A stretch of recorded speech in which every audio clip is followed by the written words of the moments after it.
fampandrosoana tsy maintsy miainga amin'ny tontolo iainana ny rano fisotro madio no tena fahasalama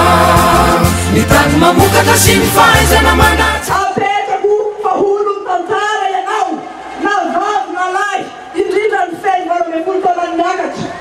koa akeo ny safidy mendrika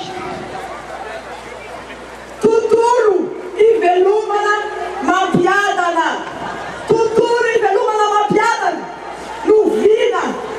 ary vina io nanomboka navoakatsika tamin'ny sivy sy roa arivo no tanantsika ao anatin'izay fotoana izay faranatsika ny fitondrana mihevaheva sy mifototra ty amin'ny safidy ny vahoaka ary izay no mahatonga io tsy fandrimpahalemana io satria rehefa mihevaheva ny fitantanana dia tsy maintsy ampiasaina ny hery fa milatsaka ao satria manana vina hitondrana vahaolana aty amin'ny resaka sosialy vahoaka zay tokony hifototra aty amin'ny harena voajanahary tsy hitanoaloha anana ny kinosity anana ny toniara manokana io harena io zay tokony ho any malagasy tsy anavahana no tokony ho kangana ara-pahendrena no tokony ho zaraina ara-jariny ny fahefam-pitantanana ho tantaniko dia mametraka ny atao hoe fitsinjaram-pahefana fa ny mahasamihafa azy dia izy ho arahana teti-bola tompon'azy tompovavy teti-bola tazorina ty fotony ao fa ho fantatsika tsara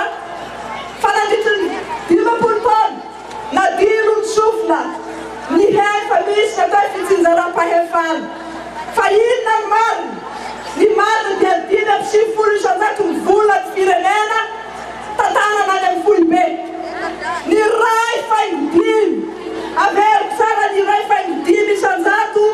no zaraina ho an'ny faritra 20 kitabatra